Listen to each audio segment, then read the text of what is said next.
শরীরটা বড্ড দুর্বল লাগছে, খুব খুব কষ্ট হচ্ছে। তার উপরে হিসেবের খাতায় খরচের বহর দেখে মাথা ব্যথা হয়ে গেল। ওমা, আপনার আবার কি হলো মহারাজ? আর বলো না মন্ত্রী, কালকে থেকে 7-8 বার ঘরে বাইরে হয়ে গেল। এদিকে রাজবৈদ্যও তো নেই। খুব মুশকিল।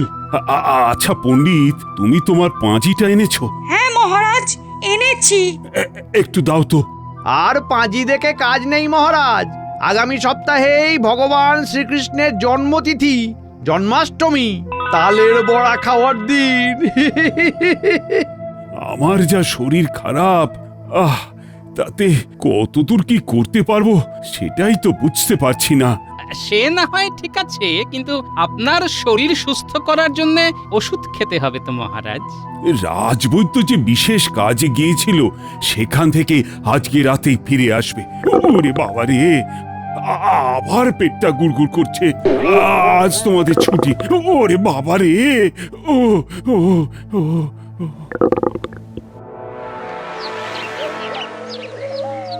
রে, তোরা ব্যাপারটা বুঝতে পারছিস তো? আপনি ছুঁয়ে ঢুকবেন আর ফাল হয়ে বেরোবেন। আর সেই কাজটায় যদি সফল হতে পারি, তবে তোদের আর কোনো চিন্তা থাকবে না। তাহলে সেই আনন্দে কিছু পয়সা করে দিন।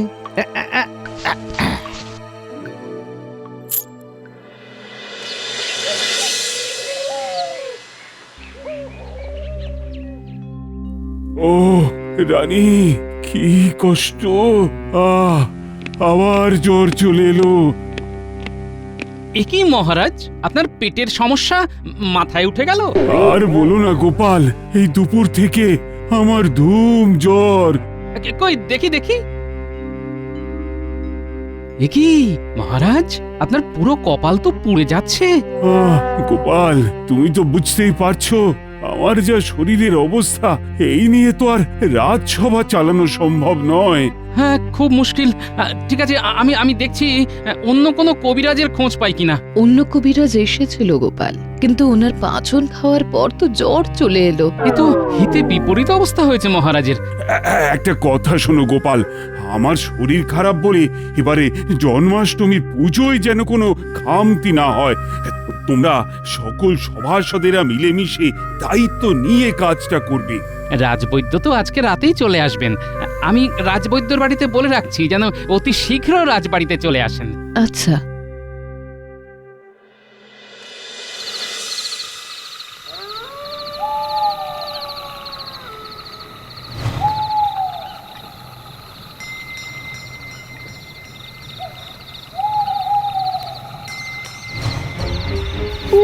কখন থেকে দাঁড়িয়ে আছি, এত লোক চলে গেল, বৈদ্যর দেখা নেই। ওই তো রাজবৈদ্য। কু কু কু কু কু কু। কি রে বাবা, ভাদ্র মাসে কোকিল ডাকছে, তাও আবার এই রাতের বেলা। কদিন কৃষ্ণনগরে ছিলাম না, তার মধ্যে এত পরিবর্তন।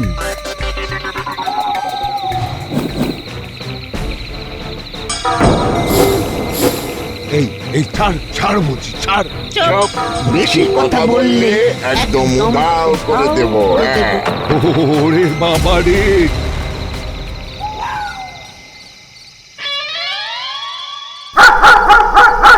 এত রাত হয়ে গেল, এখনো রাজবৈদ্য এলো না যে। না, যাই দেখি, একটু সামনের দিকটা এগিয়ে যাই।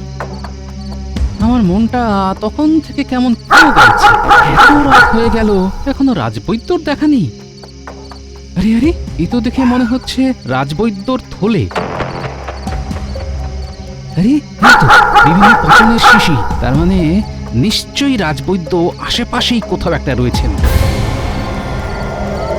উফ, সারা রাত খুঁজলাম, কোথাও রাজবৈদ্যকে দেখতে পেলাম না। না, যাই, ব্যাপারটা মহারাজের কাছে জানাই গিয়ে।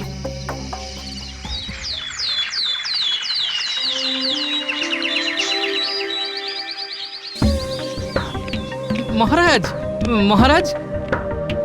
তোমাদের মহারাজের শরীর তো আরো অসুস্থ হয়ে যাচ্ছে। সে কি, এদিকে বৈদ্যকেও পাওয়া যাচ্ছে না। আমি রাতে বৈদ্যের খোঁজ করতে গিয়ে এটা পেলাম, রাজবৈদ্যর থলে। আহ দেখো, থলে ফেলে আবার কোথায় গেল? আচ্ছা গোপাল, আমি না খুবই অসুস্থ। শোনো, আজকে বেলার দিকে সকল সভাসদদের আমার ঘরে দেখা করতে বলো। আচ্ছা মহারাজ, আপনি বিশ্রাম নিন। আর এই থলে রাজবৈদ্যের বাড়ি দিয়ে এসো গোপাল। আচ্ছা।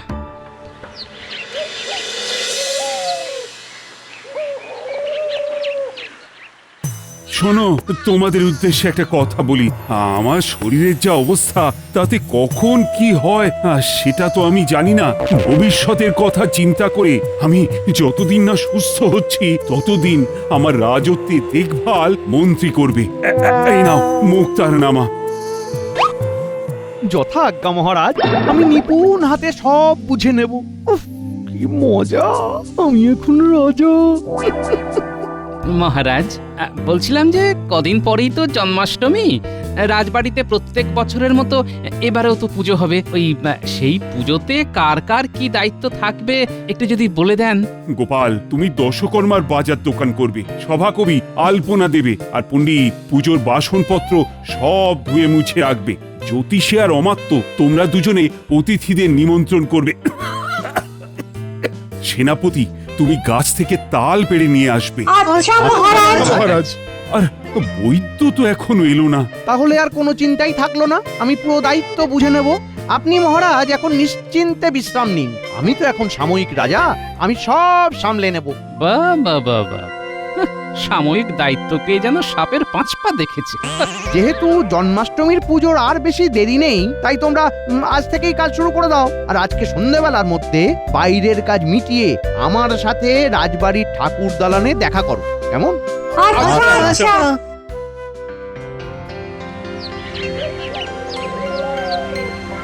শোনো, রাজবাড়ির শ্রীকৃষ্ণ পুজো বলে কথা, কোনো জিনিস যেন খারাপ না হয়। সেসব নিয়ে কোনো চিন্তা করবেন না গোপাল দাদা। এই সরা পইতে ধূপ ধুনো সব ভালো জিনিস দিয়েছি। কোনো একটা দ্রব্য খারাপ হলে আমি আমার নাম বদলে দেব গোপাল দাদা। আর রাজবাড়ির নাম ডুবে যাবে।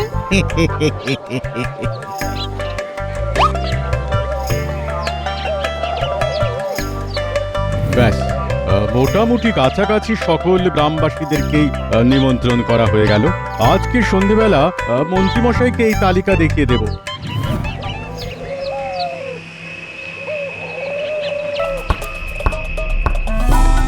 হে ঠাকুর, হে ভগবান শ্রীকৃষ্ণ, আমাকে এখান থেকে বের করো, উদ্ধার করো ঠাকুর, উদ্ধার করো।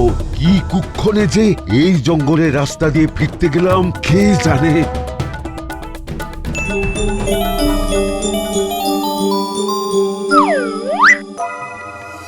একটা দরজা পেটানোর আওয়াজটা বন্ধ হয়ে গেল না? হ্যাঁ, তাই তো, মরে গেল না তো। চল ঘরে ঢুকে দেখি।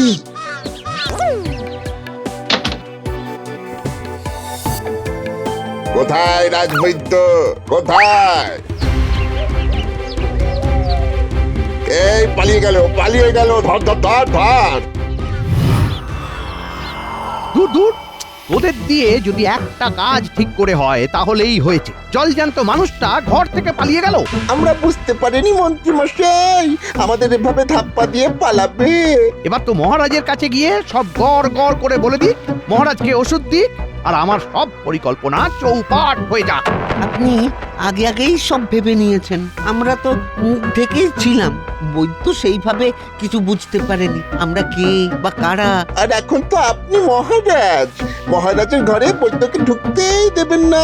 আর যদি মহারাজের জন্য কোনো পদ্য নিয়ে আসে তাহলে সেটা পাল্টে দেবেন।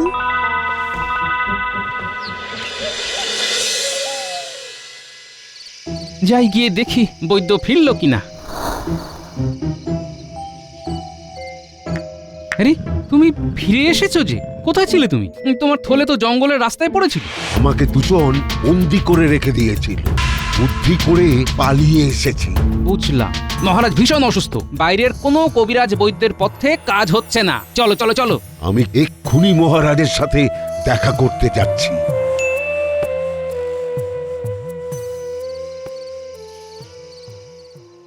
কই দেখি গোপাল, তুমি কিরকম দশকর্মার বাজার করেছো? কি গোপাল, এক একটা পাটকাঠি এক এক মাপের কেন? কোনোটা একটু সরু, কোনোটা একটু মোটা। আগে পাটকাঠি তো এরকমই হয় মন্ত্রী মশাই। না না না, আমি ভেবেছিলাম সব কটা পাটকাঠি সমান মাপের হবে। যাও, তোমার চাকরি গেল। কালকে থেকে তুমি আর এই রাজবাড়ির সভাসদ নও, কেমন? এ কি কথা বলছেন মন্ত্রী মশাই? আমার চাকরি কেড়ে নেওয়ার আপনি কে? হ্যাঁ, এখন আমি রাজা। বেরিয়ে যাও। এ কি সেনাপতি, একটা তাল ছোট একটা বড়। বেরিয়ে যাও রাজবাড়ি থেকে, আজ থেকে তোমারও চাকরি শেষ। আমরা আমাদের কাজ করেছি মন্ত্রী মশাই, সকল গ্রামবাসীকে নিমন্ত্রণ করেছি। এই দেখুন তালিকা।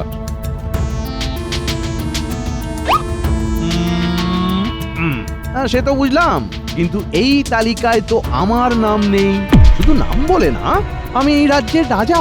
এ কি, আপনাকে নিমন্ত্রণ করার কোনো মানে হয়? আপনি তো এমনিতেই আছেন। ওসব এমনি অমনি বুঝি না। তোমাদেরও চাকরি গেল। শুধু তাই নয়, আমি আর কোনো পুরনো অপদার্থ রাজসভাসদদের নিয়ে কাজ করতে পারবো না। তোমাদের সবার ছুটি। আপনার অবর্তমানে মহারাজের কি অবস্থা হয়েছে দেখুন রাজবৈদ্য মশাই। একদম চিন্তা করবেন না রানীমা, আমি কালকে সকাল সকাল পাচন নিয়ে আসবো।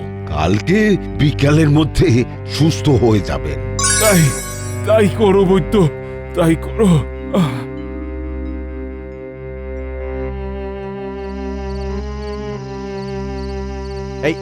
একই বৈদ্য, তুমি বিনা অনুমতিতে কোথায় গিয়েছিলে? মহারাজের সাথে দেখা করবার জন্য আবার কিসের অনুমতি লাগবে? এই অসুস্থ, তাই দেখতে গেছিলাম। কালকে সকালে পাচন বানিয়ে নিয়ে আসবো, আর বিকেলের মধ্যে সেরে উঠবেন। উনি এখন প্রাক্তন মহারাজ। ওনার অসুস্থতা চলাকালীন এই রাজ্যের রাজা আমি। কালকে সকালে পাচন আমার হাতে আমার বাড়িতে দেবে। হ্যাঁ, আমি নিজের হাতে মহারাজকে খাওয়াবো। আচ্ছা, ঠিক আছে।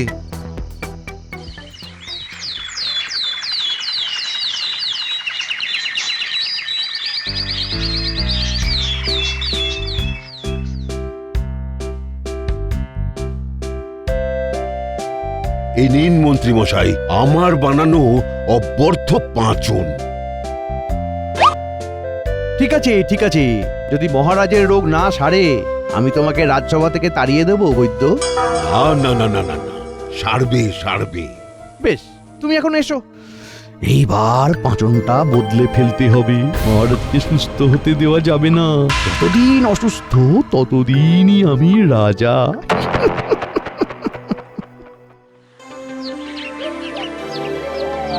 নিন মহারাজ, বৈদ্যের বানানো এই পাঁচনটা ঢকঢক করে খেয়ে নিন তো।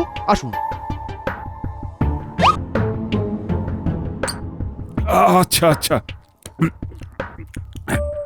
এ কি, কোনো স্বাদই তো নেই। কি কষ্ট।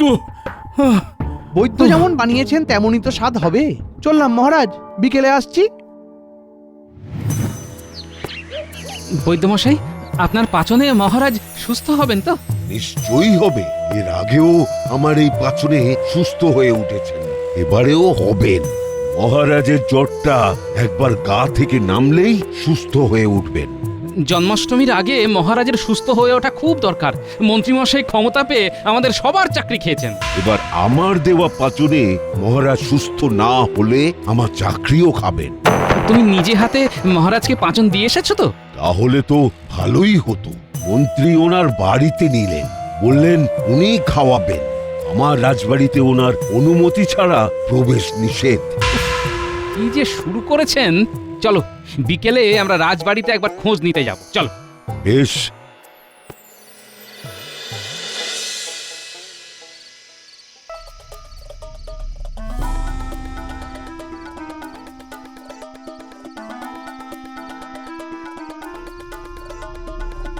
একই বৈদ্য আর গোপাল, তোমরা আবার এখানে এসেছো কেন? মহারাজের খোঁজ নিতে এলাম। তোমার পাচনে কাজ হয়নি বৈদ্য, তোমার রাজসভার চাকরি শেষ। না, এ হতে পারে না। এটাই হয়েছে, বেরিয়ে যাও।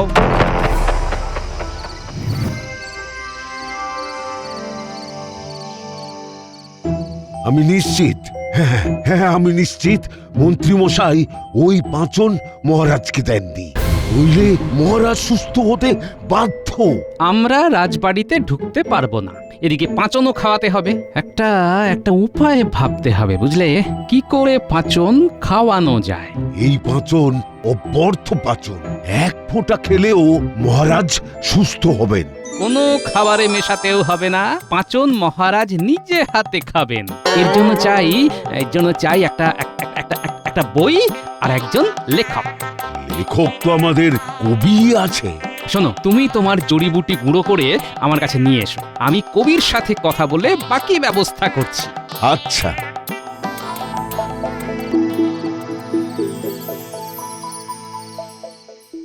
কি সভাকবি, পারবে তো?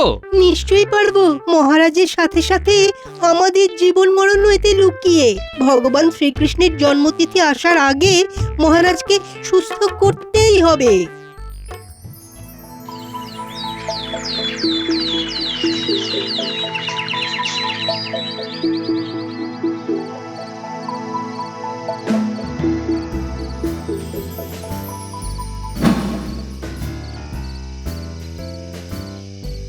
একি সভাকবি, আপনি কি করছেন? আমি মহারাজের সাথে দেখা করতে এলাম। মহারাজের তো মরমর অবস্থা, তাই ওনাকে শেষকালে কিছু কবিতা শোনাবো। রাজবাড়ি ঢোকা নিষেধ, মন্ত্রী মশাই বলে দিয়েছেন। ঠিক আছে, তাহলে মহারাজকে বলো এই বইটা যেন উনি নিজে মানে বুঝে পড়েন। ওনার যা অবস্থা, উনি তো আর থাকবেন না, তাই ওনার জন্য এই শেষ উপহার। বেশ,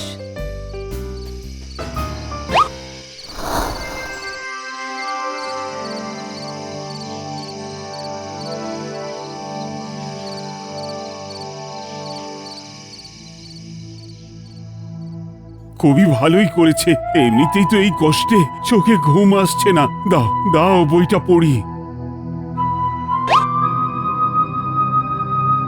আমাদের রাজ্য স্বর্গরাজ্য, কৃষ্ণনগর নাম, মহারাজা কৃষ্ণচন্দ্রের এই রাজ্যেই ধাম।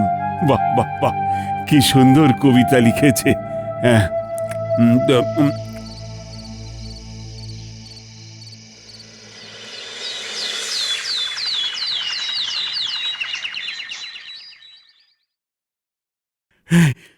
ও রানী, রানী, আমি একদম সুস্থ। বলেন কি? হ্যাঁ রানী, একটু জ্বর জ্বালা কষ্ট কিচ্ছু নেই। একই শুয়ে পড়ুন মহারাজ। আমি এখন সম্পূর্ণ সুস্থ। কি করে? এই তো কালকেও অসুস্থ ছিলেন। হ্যাঁ, এখন আমি সুস্থ। তার মানে এখন থেকে আমি আবার রাজা। তুমি যাদের যাদের চাকরি থেকে বরখাস্ত করেছো সবাইকে এক্ষুনি রাজসভায় ডাকো। এই মাটি করেছে, কিন্তু কোনো কিন্তু না। সবই প্রভু কৃষ্ণের আশীর্বাদ। প্রভু তুমি আছো প্রভু। দূর দূর, ভাল লাগে না। কত পরিকল্পনা, সব চলে। দূর। মহারাজ, আমি জানতাম আপনি সুস্থ হবেন। আপনি কাল কবির দেওয়া বইটা পড়েছেন তো? হ্যাঁ। হ্যাঁ, সবই ওই বইয়ের লীলা। মানে ওই বইয়ের প্রত্যেক পাতায় পাতায় বৈদ্যের বানানো পাঁচনের জড়িবুটির গুঁড়ো মিশিয়ে দিয়েছিলাম। আপনি তো বই পড়ার সময় থুতু দিয়ে পাতা উল্টান।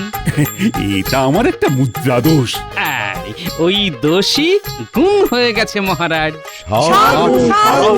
কিন্তু আমাকে যে মন্ত্রী বৈদ্যের দেওয়া পাঁচন খাওয়ালো, কই তাতে তো সারলো না। উনি আদৌ আমার দেওয়া পাচন দিয়েছেন কিনা সন্দেহ, কারণ আপনি সুস্থ না হলে তো এই রাজা থেকে যেতেন, এভাবে সকলের ওপর অত্যাচার করতেন। সাবাস গোপাল, তোমার কি বুদ্ধি। শোনো মন্ত্রী, তোমাকে অনেক শাস্তি দিয়েছি, এবারে আর দেব না। আগামীকাল তো জন্মাষ্টমী। এবারে জন্মাষ্টমীতে রাজবাড়িতে ভোগ রান্না হবে, লোকজন ভাত পেড়ে খাবে, আর তারপরে তুমি সমস্ত বাসন পরিষ্কার করবে। গোপাল সেই সব তদারকি করবে। এটা উচিত না। আমি বুঝবো কোনটা উচিত আর কোনটা অনুচিত। তুমি আমার অসুস্থতার সময় সকলের সাথে যে দুর্ব্যবহার করেছ, এটাই তোমার শাস্তি। প্রত্যেকবার গোপালের জন্য আমি ফেঁসে যাই।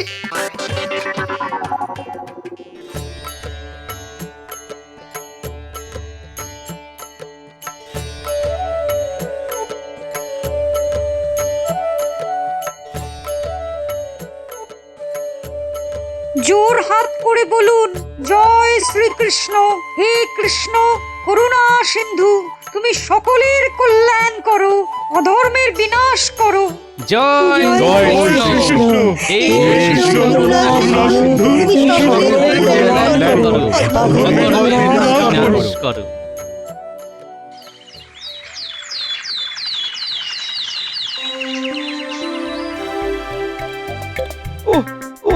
দূর দূর দূর, ইস, পুরো জীবনটা কালি হয়ে গেল।